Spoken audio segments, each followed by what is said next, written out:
esta que é a primeira sessão do Open Day na banca da APB, este ano sob o tema Confiar para Investir, um evento que decorre no âmbito da Semana Mundial do Investidor, este ano com condições muito especiais devido à pandemia da Covid-19, que afetou não só decisões de investimento como os próprios mercados financeiros e teve impacto nos comportamentos dos investidores e também nas próprias decisões e nas rentabilidades dos ativos e das poupanças das pessoas. Ao longo desta tarde vamos então debater estes e outros assuntos, desde como a confiança dos investidores, que poderá ter sido ou não abalada, oportunidades de investimento, soluções e alternativas no atual contexto de crise, onde estarão connosco o Dr. João Lampreia, Chief Investment Strategist do Banco BIG, o Dr. José Vareda, da Direção de Operações de Títulos do Crédito Agrícola e também o Dr. João Marques, da Gestão de Ativos da Caixa Geral de Depósitos. Ainda antes de passarmos para o nosso debate, vamos então ter a oportunidade de ouvir uma mensagem de boas-vindas do Presidente da Associação Portuguesa de Bancos, o Dr. Faria de Oliveira. Muito bom dia, sou o Fernando Faria de Oliveira, Presidente da Associação Portuguesa de Bancos. Queria agradecer a vossa presença neste evento. Esta pandemia está a alterar profundamente a normalidade dos nossos dias. Uma das suas principais consequências é a profunda recessão por que estamos a passar. Estamos, portanto, perante grandes desafios que se colocam quer ao nível das pessoas, do seu modo de vida, ao nível das empresas, para se aguentarem as dificuldades do presente e serem capazes de responder aos desafios do futuro, e o próprio Estado, que tem que tomar medidas e apoiar quer as empresas, quer os cidadãos mais vulneráveis. Esta recessão provoca naturalmente a queda do produto interno e, portanto, o grande desafio, o principal desafio que o nosso país enfrenta tem de facto a ver com a criação de riqueza, para poder distribuir o que se produz. Ora, a criação da riqueza está intimamente relacionada com o investimento. É fundamental o investimento produtivo a aumentar de maneira significativa. Esta Semana Mundial do Investidor é o tempo para sensibilizar os investidores, sejam grandes, sejam pequenos, sobre a importância da aplicação das suas poupanças para eles, naturalmente, porque têm um rendimento dessa aplicação, e para o país, para o seu desenvolvimento. Ao mesmo tempo, é um momento para lhes proporcionar um conjunto de informação que lhes permita, por um lado, tomar opções com bases racionais e com melhor conhecimento, e, por outro, para lhes conferir mais confiança, sabendo que o investidor tem uma proteção por parte do regulador, dos supervisores e das instituições que os acompanham. Os bancos, que estão a ser particularmente chamados para apoiar a retoma da economia de uma maneira muito significativa, querem também ser verdadeiros apoiantes, através do aconselhamento dos seus clientes investidores. O Open Day da Banca é um momento especial, é uma iniciativa emblemática de contacto entre os bancos e os clientes que visa promover o investimento mais seguro. Depois de termos ouvido então o Dr. Faria de Oliveira, vamos passar ao debate. Vou começar pelo Dr. João Lampreia. Gostava que nos falasse um pouco do enquadramento dos mercados financeiros neste momento de pandemia. Com certeza, Patrícia. Portanto, na apresentação que eu preparei para vocês, vou falar um pouco sobre o contexto económico, macroeconómico que tivemos, ou que estamos a viver até agora, e sobretudo como é que isto trasladou para os ativos financeiros. Como é que tem corrido estes últimos praticamente 6 meses desde o início da pandemia, e o que é que nós podemos perspectivar para a frente do ponto de vista de classes de ativos. Sem mais demoras, arrancamos com a história da economia pandémica. Se me perguntassem, ali no período das trevas, entre março e fevereiro, que nós podíamos estar nesta fase a assistir a uma quebra do produto, por exemplo, nos Estados Unidos, de 4%, eu não acreditaria. E nós estamos a verificar nos últimos 6 meses, sobretudo a partir ali de maio, junho, no período de desconfinamento, estamos a observar uma recuperação muito assimétrica da economia mundial. E, portanto, os Estados Unidos, em particular, sabemos que a Ásia, numa primeira fase, quando teve melhor a pandemia, em particular a China, do qual foi o primeiro país a ser atingido, mas depois rapidamente abriu a sua indústria, e os Estados Unidos teve uma recuperação também muito forte. Muito forte.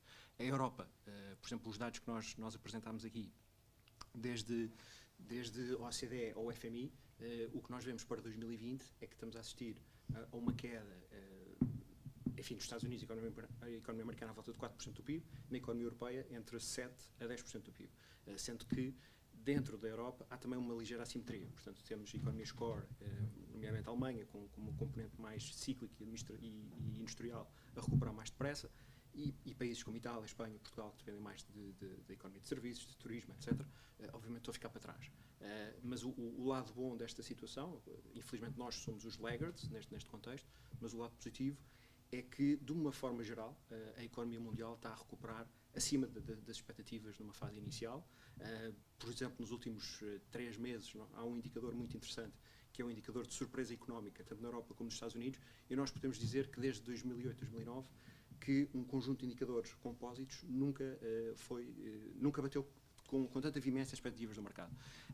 Tem aqui um senão, é que o ano que vem, portanto 2021, provavelmente o crescimento vai ser um pouquinho mais lento, até porque a pandemia ainda se vai fazer sentir, de alguma forma, os seus efeitos. E, portanto, desde os PMIs compósitos, sejam serviços e indústrias, nós estamos a ver a China e os Estados Unidos claramente para cima. Alguns indicadores estão acima, por exemplo, o PMI, que é um indicador que acima de 50, mede expansão, abaixo de 50, contração, só que é um indicador que se refere ao mês anterior.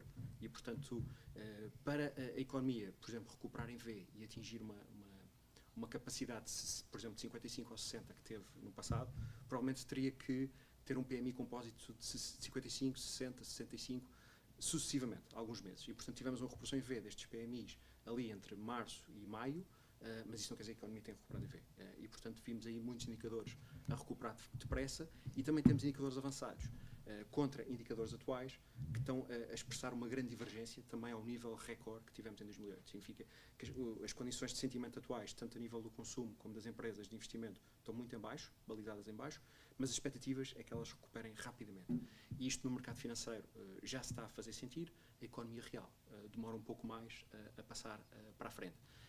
No mercado laboral, quando falei há pouco dos Estados Unidos, é que tivemos uma recuperação vertiginosa. Há um dia aqui que é absolutamente decisivo sobre o rumo desta recuperação pandémica, que é o dia 5 de junho, que é o dia 5 de junho em que sai o indicador dos non-farm, portanto, criação de emprego não agrícola nos Estados Unidos, e era esperado que a economia americana ainda destruísse à volta de 6 ou 7 milhões de postos de trabalho, e foram criados mais 2,5 milhões de postos de trabalho. E, portanto, ali, no início de junho, houve uma surpresa, digamos, de 10 milhões de criação de postos de trabalho, e, portanto, no gráfico nós mostramos, temos claramente o mínimo e depois a recuperação, e eu diria que a partir desse momento houve uma maior confiança dos investidores no formato, seja ela mais lenta ou mais rápido, da economia mundial. Mas percebemos que a economia americana, e eu falo muito da economia americana, porque a economia americana, do ponto de vista do mercado de capitais, é decisivo. É a economia número 1 do mundo. Do ponto de vista do mercado de capitais, a sua vantagem ainda é maior, do ponto de vista do mercado de capitais, e nós tivemos uma grande recuperação da economia americana, sobrevindo do mercado laboral. Obviamente isso aconteceu porque tivemos governos e os bancos centrais a estimular muitíssimo as economias.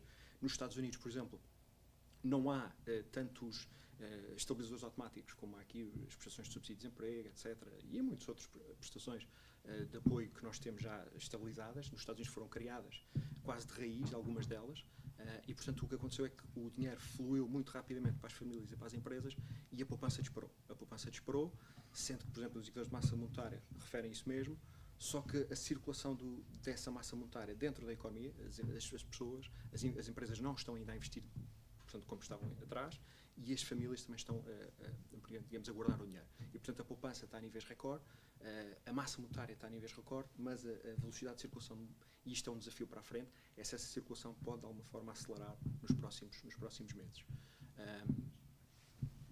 E, por fim, temos também os movimentos, obviamente, um risco que nós vemos para a frente e estamos a ver que, obviamente, numa fase inicial, Brasil e Estados Unidos foram países que tiveram muitas dificuldades em lidar com a pandemia. Agora que temos surtos à volta de mais de 300 mil ao dia e na Europa, em que as coisas estão mais complicadas, estamos já a assistir digamos, depois de uma recuperação forte, algum arrefecimento da economia mundial e, em particular, na Europa, mas também nos Estados Unidos, por essa via da mobilidade. E, portanto, falei, sobretudo, da questão fiscal, e não tenho muito tempo, tenho, creio, mais 10 minutos, salvo erro. Tem mais 5 minutos. Mais 5 minutos, ok.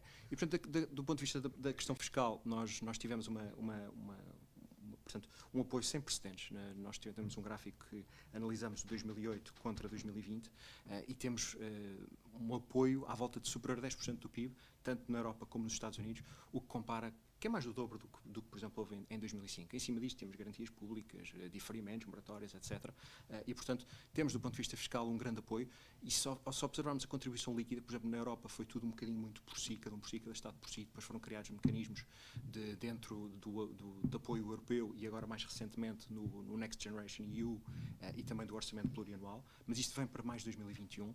Nos Estados Unidos, por exemplo, tivemos apoios imediatos, tivemos aqueles 2,8 trilhões que já foram lançados e está agora a ser negociado um pacote entre 1,5 a 2,2 que será também, com certeza, aprovado. E do ponto de vista monetário, era aquilo que eu falei, temos já muito avançados do ponto de vista de expansão. A questão da questão monetária, da questão fiscal é muito interessante, porque a política monetária tem uma componente muito forte para estimular a procura. Não consegue fazer nada do lado da oferta. Mas quando temos a inflação muito abaixo dos 2%, que é o target, digamos assim, dos bancos centrais, tanto Europa, Estados Unidos e Japão, e temos taxas de juros a zero e a economia muito deprimida, os bancos centrais pouco mais podem fazer e nesta fase há um debate muito grande entre o MMT, que em português é Teoria Moderna Monetária, em que há de facto quase uma interligação direta entre o Tesouro, portanto os bancos centrais e os governos.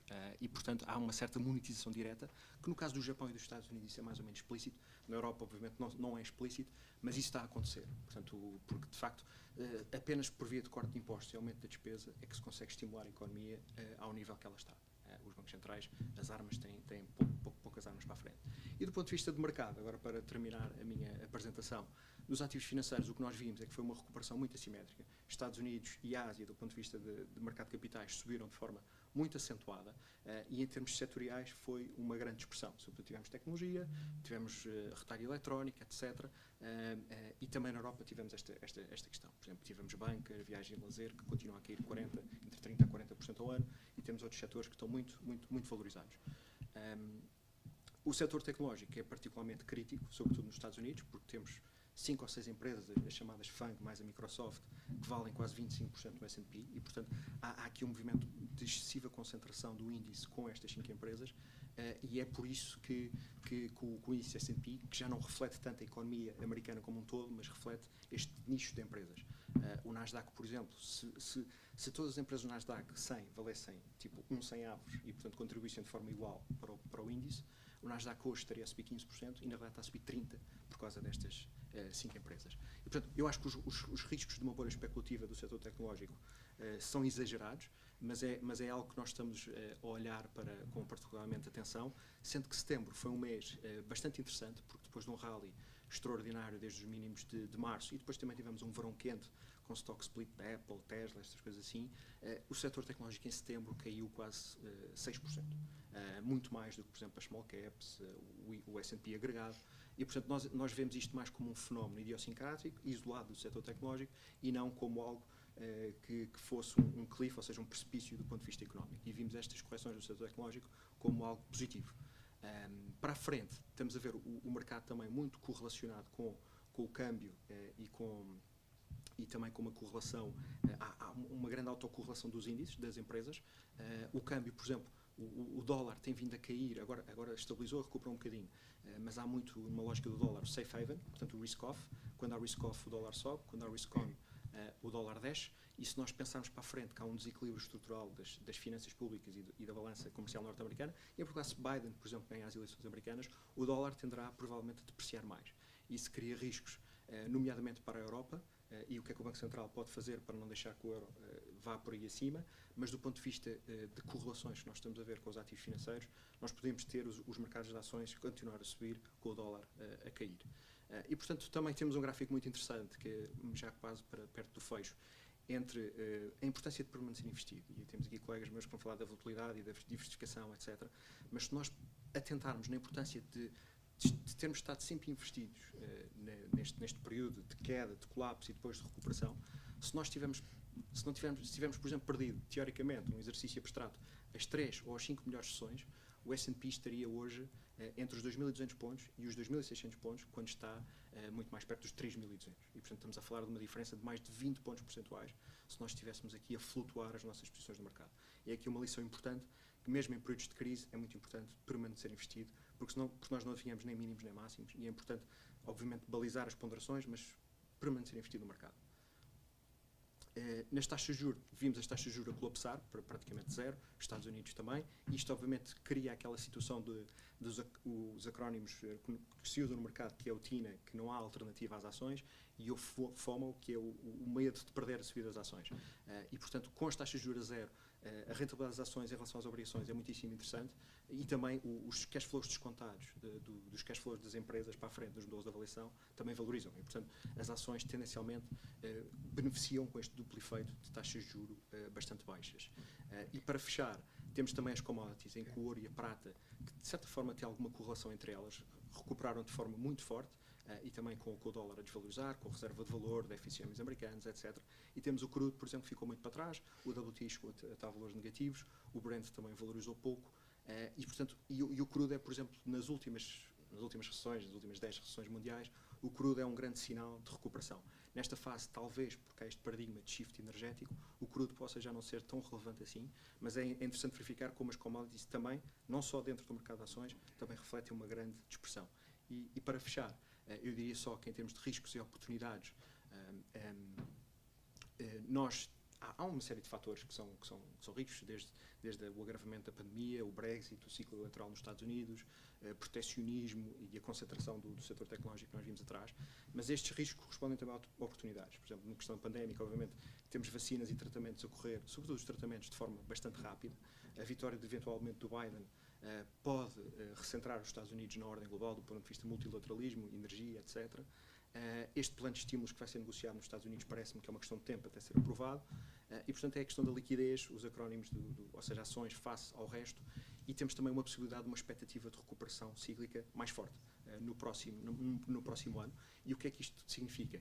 Em todas as recessões, o que acontece aos ativos financeiros é que há um posicionamento defensivo, ou seja, as large caps contra as pequenas empresas tendem a outperformar, e a mesma lógica nas empresas de valor contra as empresas de crescimento. O que é que nós tivemos nesta fase? As empresas de crescimento outperformaram as empresas de valor, por motivos óbvios, setor tecnológico, mas as empresas de large caps, de grandes, de pequena capitalização, outperformaram face às de pequena capitalização. E nós achamos que no ciclo de saída desta recessão, que pensamos ser para o ano, o consenso, o que vai acontecer é uma reversão deste movimento, ou seja, as small caps vão valorizar face às empresas de grande capitalização, e as empresas de valor provavelmente vão outperformar em relação às empresas de crescimento. Muito obrigada, João. Seguramente teremos a oportunidade para voltar a esses temas no mercado. Entretanto, vamos passar aqui ao José Vareda. Esta sessão tem o tema confiar para investir, e confiar nos intermediários financeiros é fundamental para investir. Claro. Boa tarde. Com efeito, para além da confiança nos mercados, para além da confiança na conjuntura económica e na capacidade de recuperação da mesma face à situação de crise com a pandemia, pareceu-nos importante também referir aqui a questão da confiança nos intermediários financeiros, porque no fundo são eles que prestam os serviços e que servem de intermediários na realização dos investimentos dos diversos tipos de investidores. Destinando-se esta sessão principalmente a investidores não profissionais, abordámos precisamente essa questão.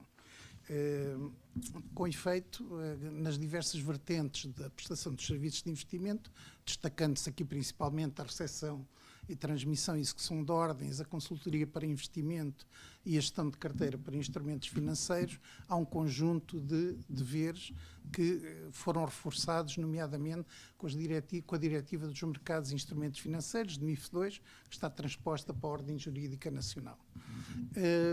No âmbito desses deveres, Em primeiro lugar, gostaria de referir a questão, de facto, da categorização dos investidores e porque investidores não profissionais. Portanto, o que está previsto na diretiva e na legislação atualmente é, de facto, que os intermediários financeiros devem caracterizar os seus clientes e contrapartes em contrapartes elegíveis, investidores profissionais e investidores não profissionais. Relativamente aos clientes, essencialmente estamos aqui a falar de investidores profissionais e não profissionais, sendo que, de certo modo, os investidores não profissionais são, à partida, a maior parte dos investidores, uma vez que a definição de investidores profissionais está reservada essencialmente, por um lado, para instituições financeiras e entidades públicas, para entidades que já exercem, prestam serviços de investimento ou exercem práticas de investimento, e para pessoas coletivas que assumam uma dimensão que tem uma série tem essencialmente 3 referências, que é o capital próprio, o volume de ativos e o volume de negócios. E, portanto, excluindo esta situação, de facto, a maior parte dos investidores são investidores não profissionais. Esses investidores não profissionais podem solicitar aos intermediários financeiros a sua classificação como investidores profissionais, desde que cumpram alguns requisitos em termos de conhecimentos e experiência, cumprindo aos intermediários financeiros essa avaliação e em que é relevante quer, digamos, a qualificação em termos de conhecimentos, quer, por outro lado, a experiência com volume de transações, carteira de instrumentos financeiros, neste caso superior a 500 mil euros, ou desempenho de funções em cargos no setor financeiro. Os intermediários financeiros com que os investidores se relacionam devem estar, e é importante estar certo disso, devem estar registados junto das entidades de supervisão respectivas, quer nos países em que estão domiciliados, podendo ter, no caso na União Europeia, possibilidade de livre prestação de serviços junto dos restantes países da União Europeia. Portanto, no fundo, é um sistema, digamos, de passaporte europeu.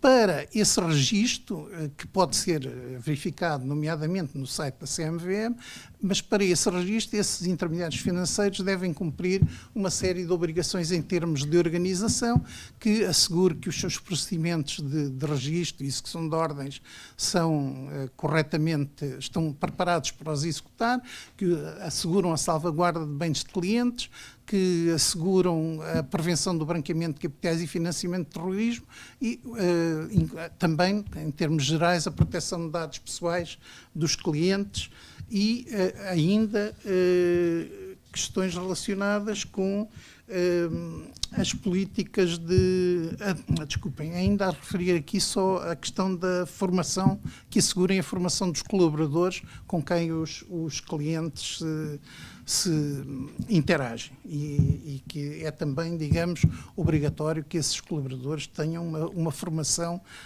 adequada. Para além disso, os intermediários financeiros devem ter políticas e procedimentos de aprovação e de produção de instrumentos e distribuição de instrumentos financeiros que permitam assegurar a sua comercialização junto ao segmento de clientes que está identificado como mercado-alvo para esses instrumentos financeiros. Especificamente na relação com os investidores não profissionais, esses intermediários financeiros devem, acima de tudo, por um lado, prestar um conjunto de informações pré-contratuais e contratuais a esses clientes e, por outro lado, também assegurar que essa adequação do instrumento financeiro em que os clientes pretendem transacionar ou que lhes é oferecido, de acordo com o seu grau de conhecimento e experiência, nomeadamente em termos da compreensão do risco e da forma como a rentabilidade desse investimento é proporcionada. Isto envolve um conjunto grande de informação. Eu destaco aqui a informação institucional sobre o intermediário financeiro, que passa também pelo seu número de registro junto do supervisor, as políticas de transmissão e execução de ordens que pretendem assegurar e identificar os locais onde as transações são efetuadas, e os critérios com que essas transações e esses locais são escolhidos, sendo especialmente importantes os critérios de rapidez, os critérios de liquidez do mercado e o critério de melhor preço, necessariamente, e de custos e encargos mínimos para as operações. As condições contratuais do serviço a prestar devem ser, como é evidente, apresentadas ao cliente previamente à celebração dos contratos, incluindo o pressário que é praticado por esse intermediário financeiro. Em particular, é necessário prestar informação depois sobre os instrumentos financeiros que são comercializados ou as estratégias de investimento propostas, no caso de consultoria para investimento ou de serviços de gestão de carteiras, e dos riscos envolvidos nessas operações. Relativamente aos riscos, há um conjunto de riscos bastante extenso, pode ser classificado de forma bastante extensa, mas onde relevam, por exemplo, o risco de mercado e, portanto, a volatilidade que o preço de um determinado instrumento financeiro apresenta nos mercados onde é transacionado, o risco de liquidez e, portanto, a possibilidade de ser difícil concretizar a aquisição ou principalmente a venda de um determinado instrumento financeiro se ele for pouco líquido no mercado ou se até não tiver mercado e a possibilidade de mercado secundário seja assegurado por uma instituição, por qualquer intermediário financeiro. O risco de crédito, porque no fundo é o risco do emitente não pagar ou não ter condições para pagar os rendimentos associados ao instrumento que foi emitido ou do reembolsar, e portanto representar uma perda significativa para o investidor. O investidor também terá que ser informado do tipo de risco de perda de capital que um determinado instrumento tem, sendo que essa perda de capital pode ser mitigada, digamos, em termos do instrumento dispor de uma garantia, de uma qualquer garantia de reembolso, ou em alguns casos, ser possível que perder parte do capital investido, a totalidade, ou, no caso de produtos complexos, até mais do que o capital que foi investido, por via do efeito da alavancagem, porque neste tipo de instrumentos o cliente adquire uma exposição ao instrumento superior ao volume do capital investido. Também é necessário que os intermediários financeiros disponibilizem, de facto, os documentos de divulgação obrigatório por parte dos emitentes e produtores dos instrumentos financeiros, destacando-se, e os locais onde podem ser consultados, normalmente nos próprios sites dos emitentes, nos sites dos comercializadores ou no site do supervisor. Portanto, temos os relatórios e contas, os prospectos, no caso das ofertas públicas, no caso dos fundos de investimento, o documento de informações fundamentais ao investidor e ainda o seu equivalente, que é o documento de informação fundamental, no caso dos PRIP, que são os pacotes de produtos de retalho, de produtos de investimento de retalho ou baseados em seguros, que abrangem também os produtos complexos. De referir ainda que, normalmente, no caso, por exemplo, dos instrumentos dos organismos de investimento coletivo e no caso dos PRIP, há um indicador que está padronizado que é um índice sintético de risco que tem uma escala de 1 a 7 e, portanto, vai dos produtos de mais baixo risco, normalmente com remuneração também potencialmente mais baixa, aos produtos de elevado risco, portanto, nesse caso com a qualificação de 7, não é? Passando ainda há alguns deveres adicionais de informação, no caso de serviços de consultaria para investimento, temos a indicação de tipo de consultaria prestado, os instrumentos abrangidos, a avaliação da adequação dos instrumentos e a entrega de documento de avaliação da adequação do instrumento ao investidor. No caso ainda uma referência que estes instrumentos financeiros abrangidos podem ser instrumentos financeiros disponibilizados por um conjunto vasto de intermediários ou de mercados, mas podem também, em alguns casos, estar limitados aos produtos que são comercializados pela empresa de investimento que está a prestar o serviço, e é importante que isso seja referenciado. Passando ainda à gestão de carteiras, temos também um conjunto de informação adicional importante, a forma e a frequência da valorização de carteira, o indicador de referência que vai servir para avaliar o desempenho dessa carteira, os tipos de instrumentos, a estratégia de gestão, eventual subcontratação de terceira entidade e, eventualmente, níveis de perdas que geram notificações de alerta. Portanto, os investidores podem contar, digamos assim, com este vasto manancial de informação que os intermediários financeiros lhes estão obrigados a facultar. Para além disso, os intermediários financeiros devem poder avaliar a adequação de um determinado instrumento financeiro ou de um conjunto de instrumentos financeiros a um investidor. Para esse efeito, é necessário obter informação, entretanto, é necessário obter informação desses investidores e, portanto, é normal que os intermediários financeiros solicitem informação aos investidores, nomeadamente em termos de conhecimento e experiência de instrumentos financeiros, a sua situação financeira e a capacidade para suportar perdas e para avaliar também a relação do volume de investimento que está a ser efetuado e os riscos envolvidos com essa capacidade financeira.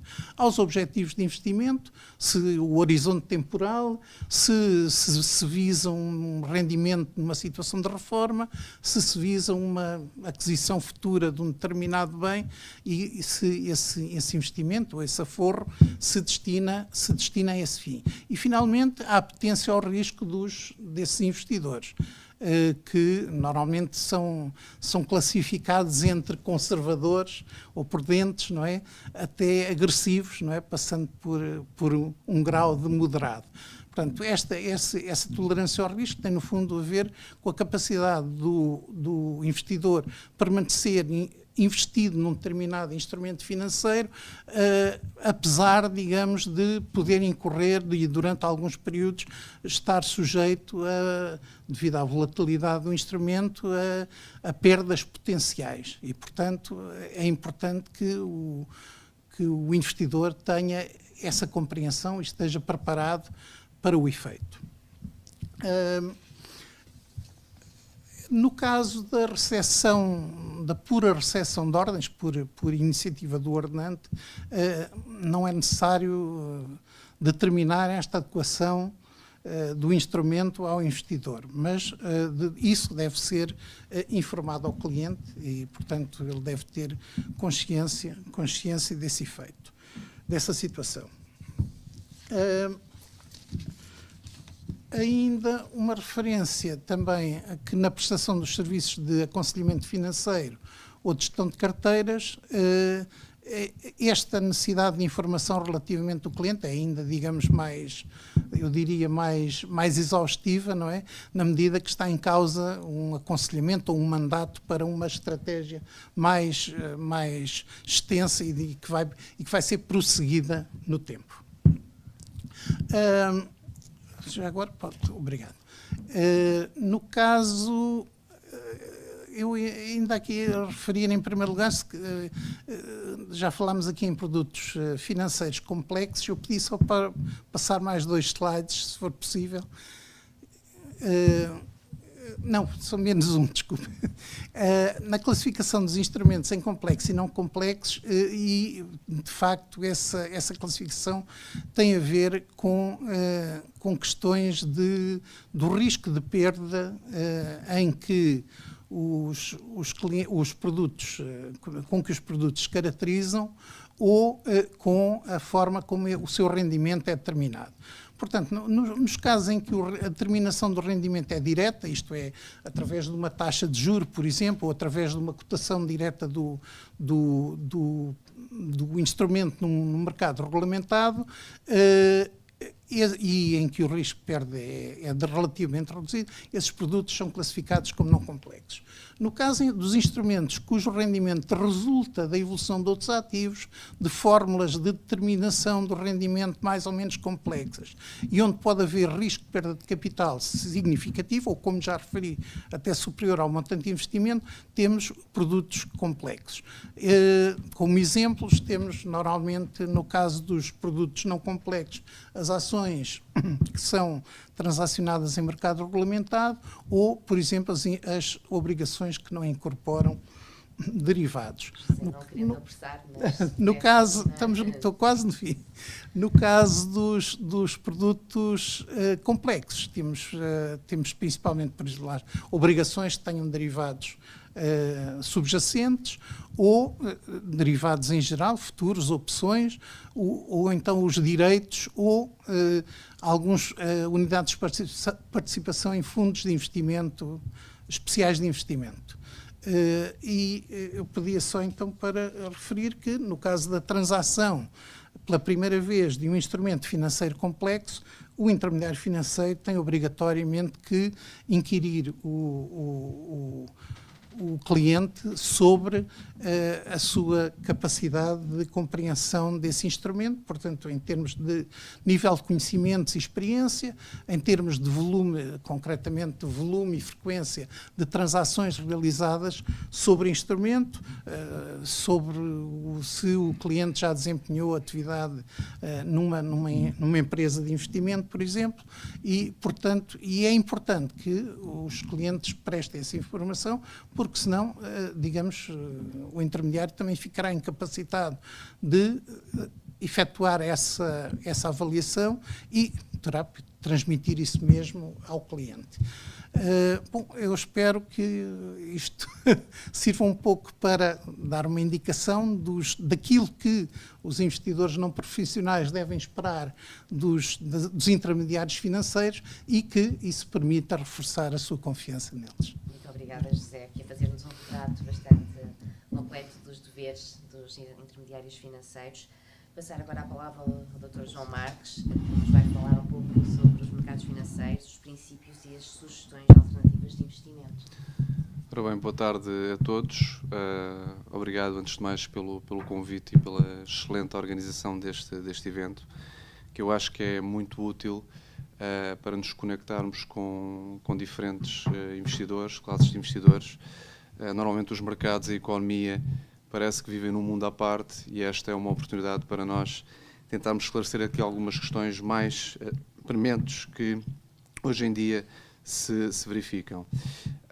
Foi-nos lançado um desafio para abordarmos esta temática da economia e do funcionamento dos mercados financeiros e também de abordarmos alguns conceitos basilares em termos de investimentos. E, portanto, o que eu trago aqui é uma abordagem a esses conceitos basilares e também a uma hipótese alternativa de se fazer investimento, portanto não vimos aqui com propostas de invista nesta ação, ou invista neste instrumento ou nesta obrigação, mas aliando estes princípios básicos de investimentos, refletir um bocadinho sobre aquilo que é o conceito de carteira multiativos. Eu pedi então que passasse o slide. E este contexto, enfim, todos os contextos são sempre desafiantes para os mercados e para os investimentos, mas de facto estamos numa conjuntura única, tal qual como o meu colega João Lampreia referia, em que estamos a viver uma recessão, mas os mercados financeiros já estão a recuperar, nomeadamente os de maior risco, e estamos também num contexto de taxas de juro muito baixas e, portanto, este é um enquadramento que é propício a este conceito de investimento multiativos e, portanto, se fazer uma alocação diversificada em termos de diferentes mercados, geografias e moedas. Basicamente, este conceito de multiativos tem associado um perfil de rendibilidades que pode ser variável de acordo com aquilo que é o perfil do investidor. Como referia o meu colega José Vareda, os investidores hoje em dia têm que preencher o inquérito para obter o seu perfil de risco, saber a sua tolerância e a sua habilidade para assumir risco e, consoante o seu perfil, poderão ter aqui uma estratégia multiativos que poderá ser mais arriscada ou menos arriscada, consoante o grau de exposição às classes denominadas de maior risco.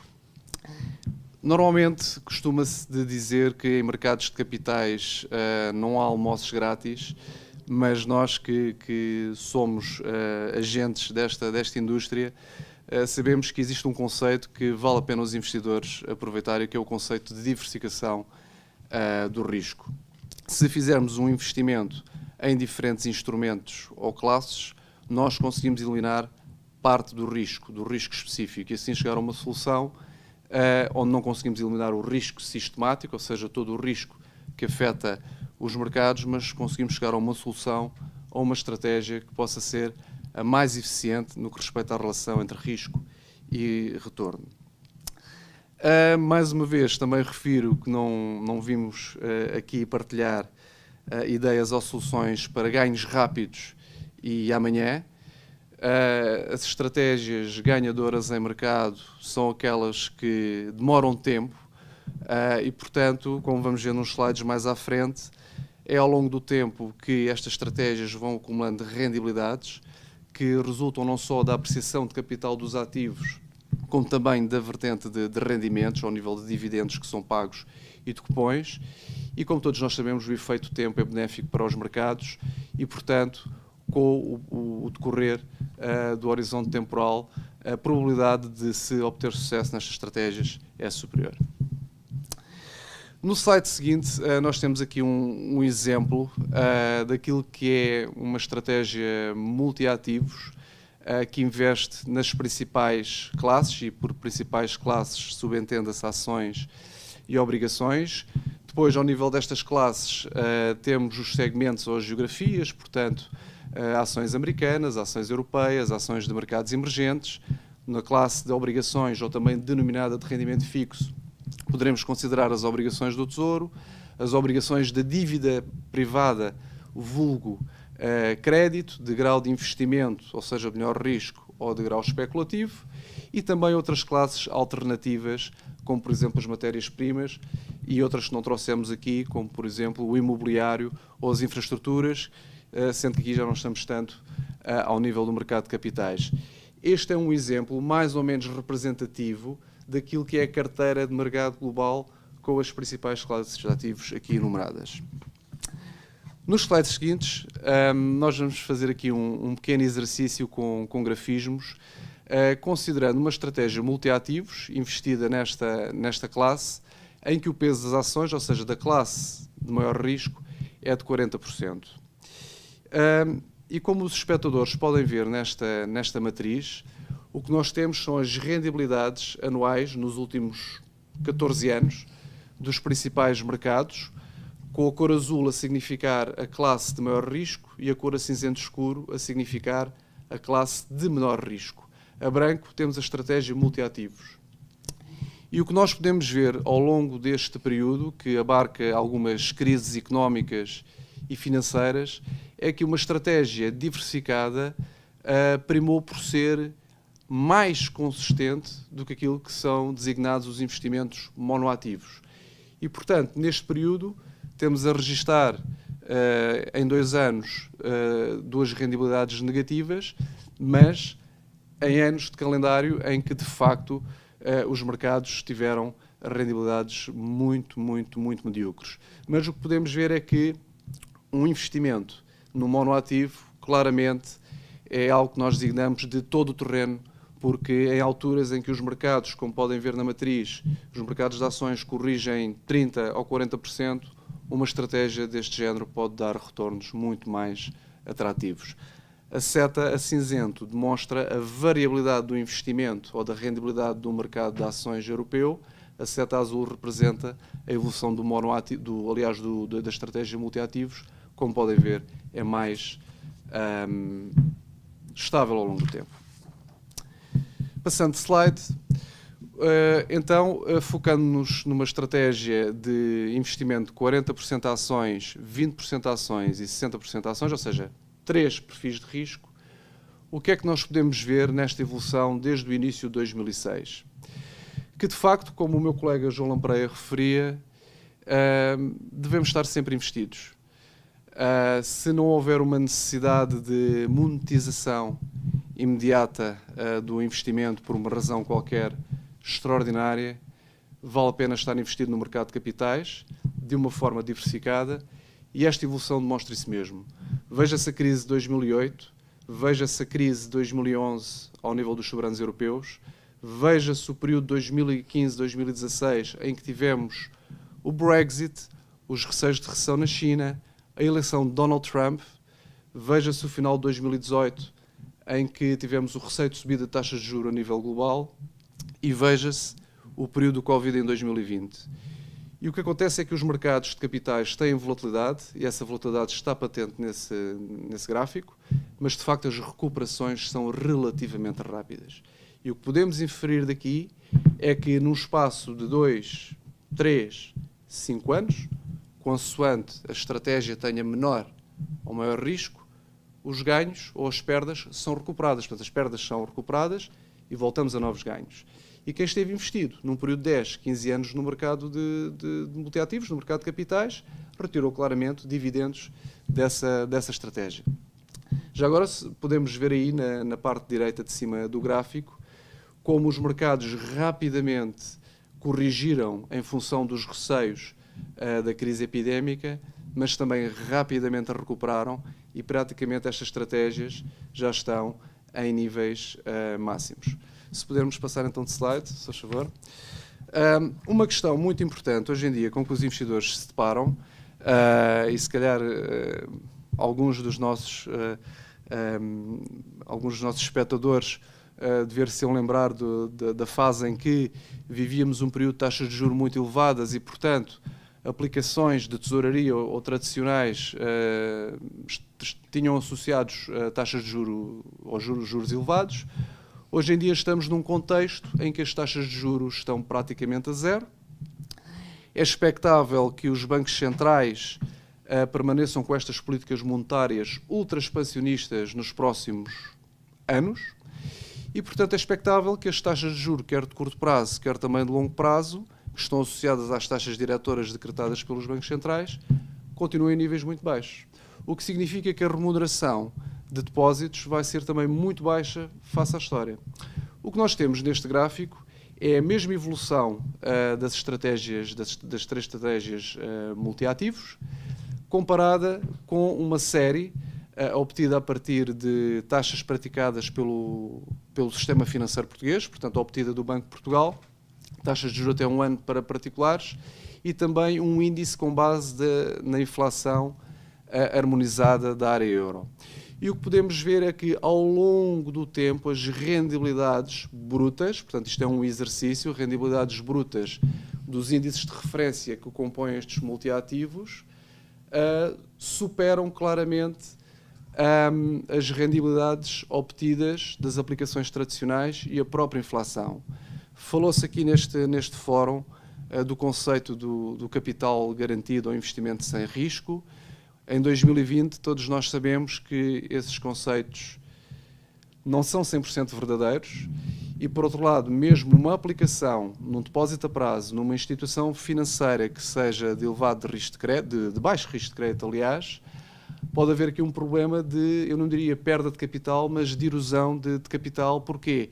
Porque a inflação poderá situar-se acima da taxa de juro de remuneração do depósito e, portanto, termos aqui uma perda real do capital investido. Portanto, o tempo demonstra que estas estratégias podem ser ganhadoras e, se calhar, num horizonte temporal de médio prazo, poderão ser superantes das aplicações tradicionais em depósitos. Não vou ocupar muito tempo, prometo. Só aqui, então, fazer um pequeno tour, uma breve análise de principais conceitos que todos nós conhecemos, mas que vale a pena relembrar. A volatilidade, o risco financeiro dos mercados. Existe volatilidade em todos os ativos. Existe volatilidade nos ativos financeiros, porque os ativos financeiros são cotados, têm um preço contínuo e, portanto, nós, investidores, vemos as oscilações a acontecerem. E, de facto, os preços ora estão a 100, ora estão a 120, ora estão a 80. Mas esta visibilidade e transparência dos mercados financeiros, ou mercados de capitais, também traduz que a maioria deste tipo de investimento é líquida. E, portanto, como existe um contínuo de preços, é possível monetizar um investimento deste género, se calhar mais rapidamente do que um investimento num ativo imobiliário. Portanto, isto dando aqui dois exemplos mais ou menos genéricos. E, portanto, o mercado financeiro tem esta volatilidade. E o que nós vemos é que, e está bem patente no gráfico, que a volatilidade não tem uma direção secular, portanto, secular é muito longo prazo, ascendente ou descendente. A própria volatilidade é cíclica. Temos regimes multianuais em que a volatilidade é baixa, temos períodos um pouco mais curtos no tempo em que a volatilidade é mais elevada, mas é nesses períodos que também surgem as oportunidades. Vejam neste gráfico que, tipicamente, a volatilidade das ações nas linhas a preta contínua em cima é mais elevada. A tracejada em baixo podemos ver a volatilidade da dívida pública, que é tipicamente a mais baixa, e depois, mais realçada a azul, temos os três perfis multiativos, onde vemos claramente que, consoante o grau de exposição a ações, a volatilidade é superior à do perfil imediatamente anterior, mas claramente a volatilidade de uma estratégia multiativos é mais baixa do que a volatilidade dos ativos com maior risco. De referir agora uma questão muito interessante que eu acho que vale a pena partilhar com os nossos espectadores.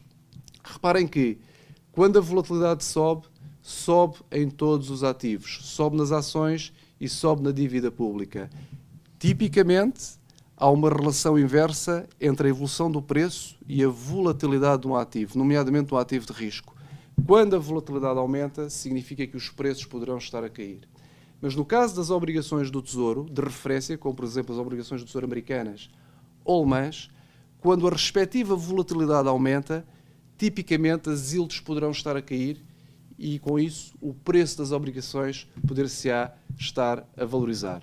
Passava então para o slide seguinte, para mostrar que, de facto, existe uma relação crescente ou positivamente inclinada entre rendibilidade esperada ou exigida e risco que temos que assumir. Portanto, se eu for um investidor com um perfil de risco arrojado, se calhar vou investir no multiativos em que a classe de ações é dominante, mas aí poderei ter um retorno esperado na ordem dos 5%, 6%, mas terei que tolerar uma volatilidade do preço da minha do valor da minha estratégia em torno dos 10% a 12%. Quase a terminar, gostava de abordar o conceito da correlação, que também já foi aqui aflorada. A correlação não é mais do que a associação linear entre o comportamento de dois ativos. Se nós tivermos um ativo que todos os dias sobe 5 e outro que todos os dias sobe 1, a correlação entre os mesmos é perfeita. O que nós podemos ver neste gráfico, e portanto, uma correlação perfeita pode ser positiva, que é igual a 1, ou negativa, inversa, portanto, igual a menos 1. Ou seja, quando o ativo sobe 1, o outro ativo cai menos 1. Correlação perfeita, mas inversa. O que nós podemos ver nestas duas linhas é o seguinte. Na linha mais azul claro, onde temos a evolução da correlação entre o índice de referência de ações americanas e ações europeias, podemos ver que o grau de associação linear entre os dois mercados é muito elevado, na ordem dos 80% em média. Portanto, investir nestas duas classes de ativos não oferece uma grande dose de diversificação. O que nós podemos ver na linha mais a escuro é a correlação entre a evolução das ações americanas e das obrigações do Tesouro da mesma geografia. E a correlação é persistentemente negativa. Portanto, aqui há o tal efeito de diversificação. Quando um ativo se valoriza, o outro desvaloriza-se. Gostava só de salientar neste gráfico que quando a linha azul escuro desce mais, significa que a correlação negativa está a aumentar, ou seja, o efeito de diversificação ou de as obrigações do Tesouro, de certa forma, compensarem a queda do ativo de risco, está a funcionar. Tipicamente, quando a correlação aumenta nos mercados, quando os mercados corrigem, a correlação aumenta entre os ativos. E no caso da correlação entre as ações e as obrigações, essa correlação negativa tende a aumentar, o que é positivo para um investidor que está exposto numa estratégia multiativos a ações e obrigações. Para quase terminar, gostava só de referir então que o almoço grátis que um investidor pode captar nos mercados financeiros é então a redução da volatilidade esperada face a uma rendibilidade também perspectivada.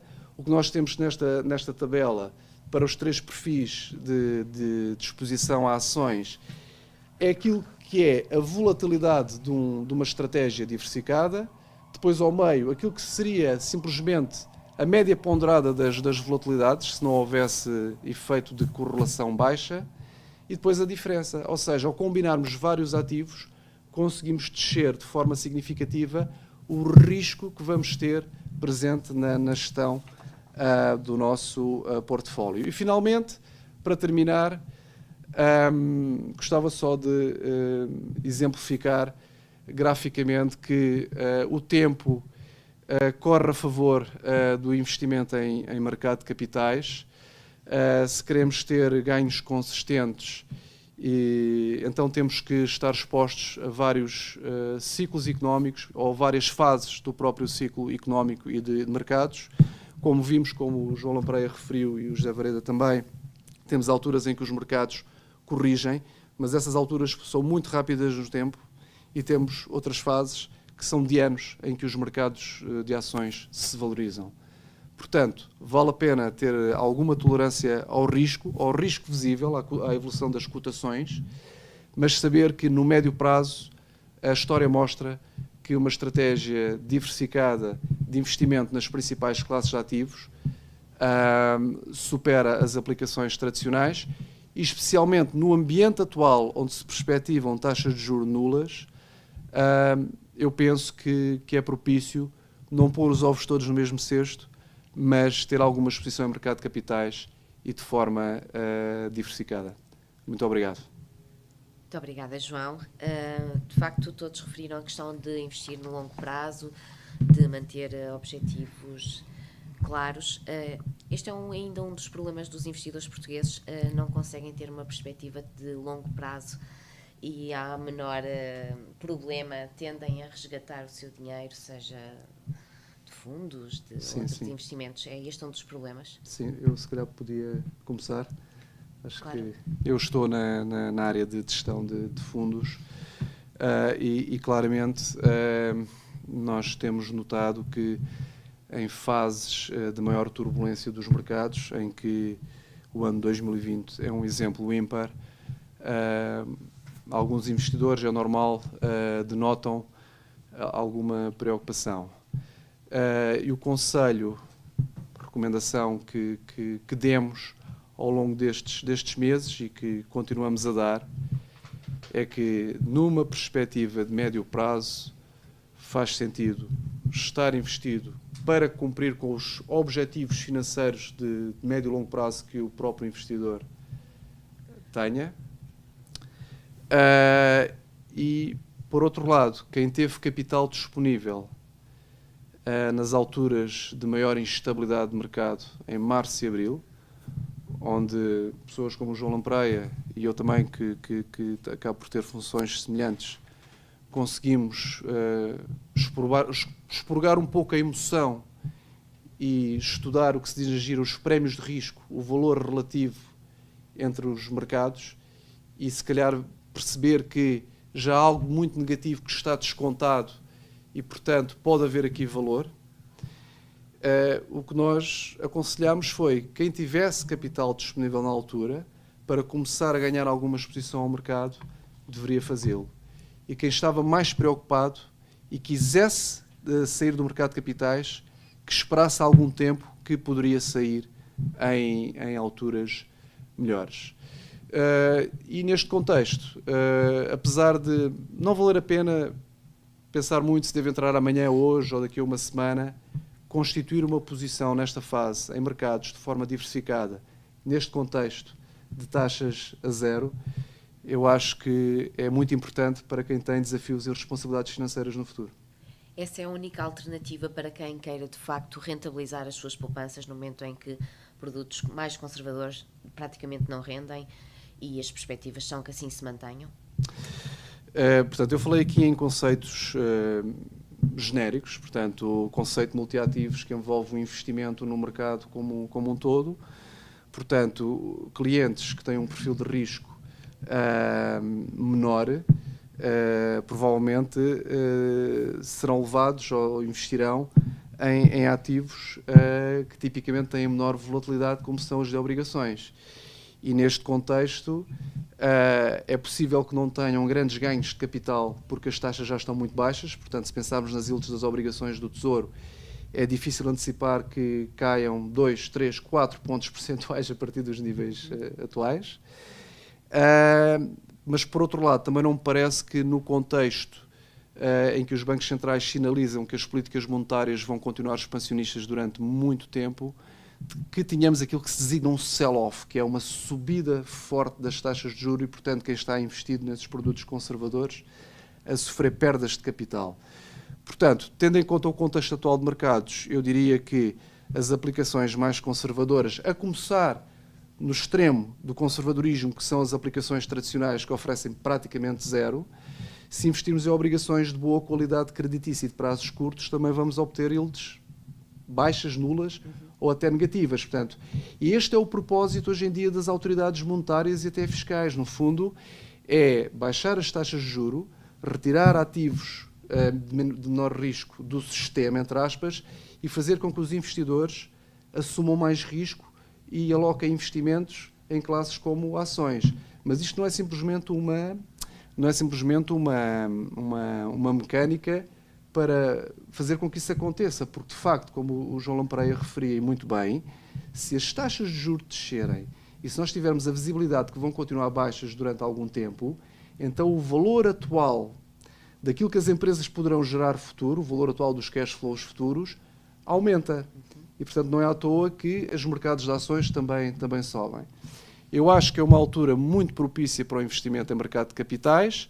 De facto, as aplicações mais conservadoras oferecem retornos ex ante, portanto, para a frente, mais baixos do que aquilo que é a história que nós conhecemos, mas há oportunidades também em obrigações de dívida privada, em segmentos de menor qualidade creditícia, mas que oferecem bons fundamentais, e depois também ao nível das ações, como o João também referia, o setor das tecnológicas está nos máximos, mas se tivermos a confirmação da recuperação económica, os setores cíclicos que ficaram para trás nesta recuperação dos mercados poderão fazer o tal catch-up, ou seja, convergência ou aproximarem-se das valorizações dos ativos dos setores tecnológicos. Fiz agora uma questão aqui para o João Lampreia, relativamente aos mercados financeiros. As ações continuam de facto a ser o melhor ativo e dentro das ações os Estados Unidos têm liderado este caminho. Acredita que ainda há margem para que sejam os Estados Unidos a continuar a liderar aqui a recuperação em termos de mercados? É uma excelente pergunta. O João também referiu do catch-up dos outros setores.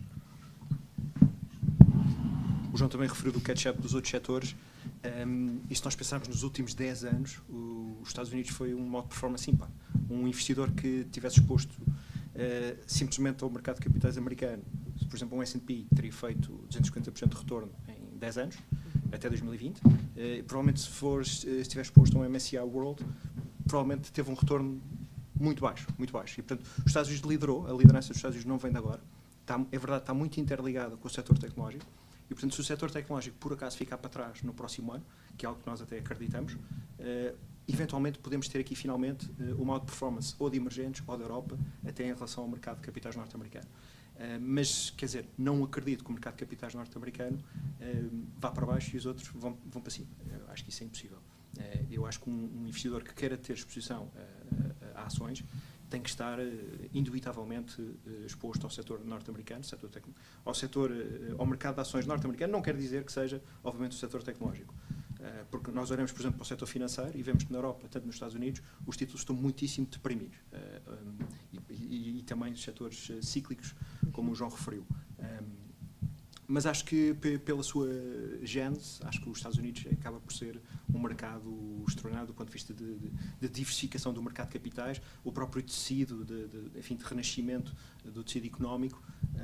E, portanto, eu acho que mesmo que os Estados Unidos não outperforme no próximo ano, que eu creio que se o setor tecnológico ficar para trás, essa é uma possibilidade real, pela primeira vez em muitos anos, acho que outras geografias podem outperformar em relação aos Estados Unidos, e em particular outros setores, mas acho que mesmo assim temos que ter alguma coisa em Estados Unidos, e por isso é que eu até falei ali de empresas de pequena capitalização. Eu estava especialmente a pensar em empresas de capitalização dos Estados Unidos. Por exemplo, o Russell 2000, que é a referência. Bem, há pouco... Só acrescentar, Claro que sim. Força, já. Mas o seguinte, aqui na sequência aqui das intervenções, que aqui do João Marques, que é do João Monte Pereira, gostava de referir que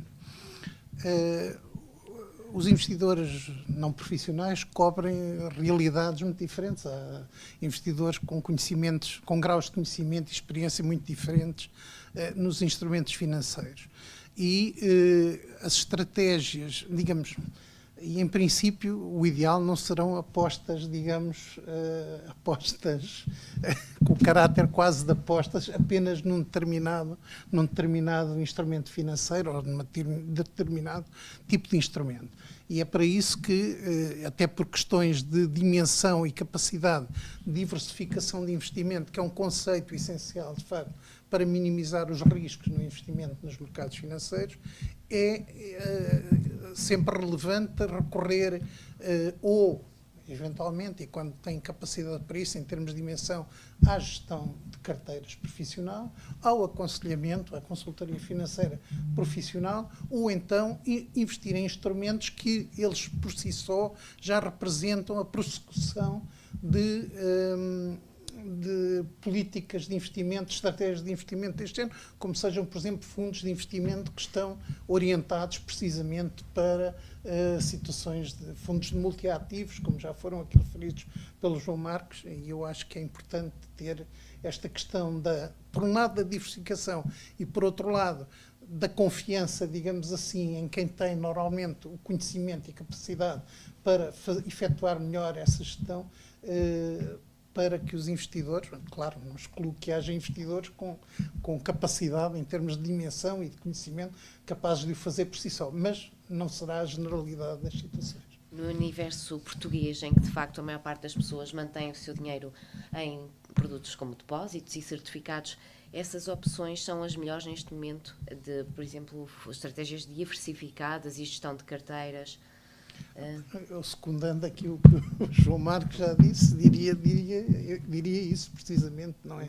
Porque, de facto, hoje em dia, a maior parte das aplicações, digamos, tradicionais têm remunerações próximas de zero, não é?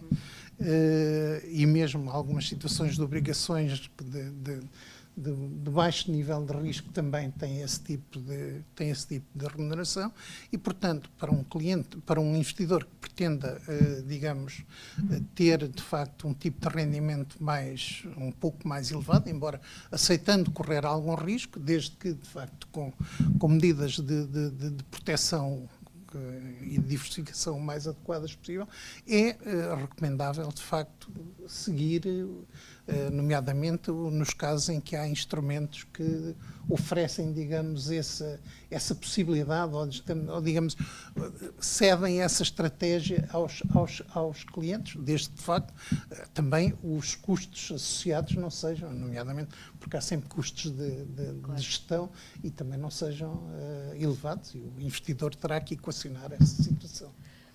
No final da semana passada foi, de resto, apresentado um relatório da OCDE com propostas para a dinamização do mercado de capitais e a maior participação dos investidores no mercado e na economia era uma das propostas da organização.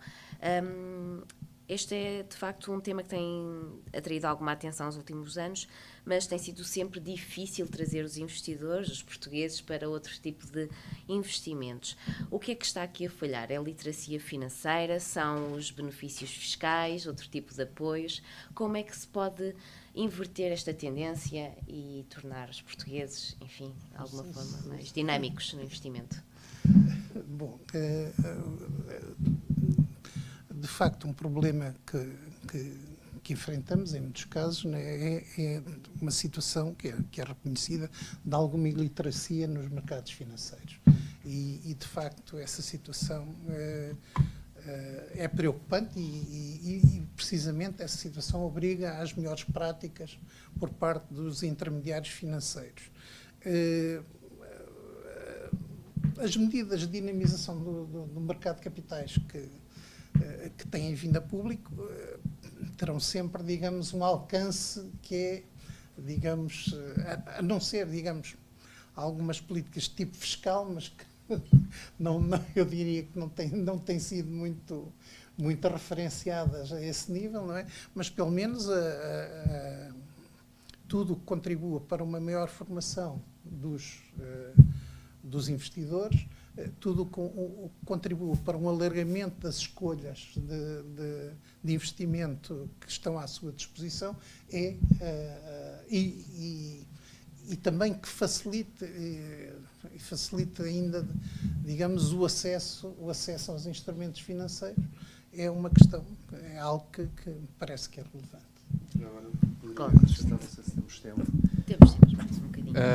Eu acho que quando comparamos a nossa realidade com a anglo-saxónica, nomeadamente os Estados Unidos, o nosso grau de literacia financeira é menor, a nossa cultura de mercados de capitais é menor, mas tendo em conta que eu já tenho alguns anos de mercado, noto claramente que a participação e o conhecimento dos investidores em Portugal no mercado de capitais tem vindo a incrementar ao longo dos anos.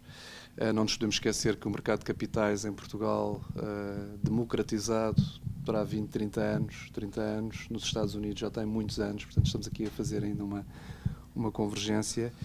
E hoje em dia vivemos num ambiente mais regulado, que protege, em primeira e última instância, o investidor. E, portanto, estão aqui condições criadas para os investidores terem mais fácil e melhor acesso a oportunidades de investimento. E vale a pena referir que também neste contexto que supostamente terá vindo para ficar, embora em mercados também sabemos o que é verdade hoje, não é no sentido futebolístico, mas amanhã pode haver uma mudança de conjuntura e se calhar as taxas podem subir, mas eu diria que isso é muito improvável.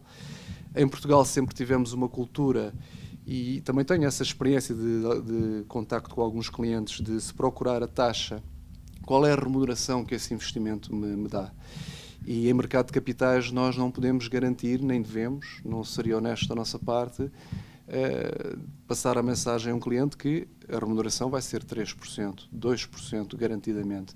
Isso não acontece é praticamente impossível e, portanto, na mente dos investidores terá que haver esta mudança de não é de apostar no desconhecido, mas ter a noção de que em mercado de capitais não existem taxas garantidas à partida e, portanto, se tivermos esse mindset, como se diz em mercados, isso poderá também facilitar mais facilmente o acesso dos investidores ao mercado, se bem que eu também acho que neste contexto atual,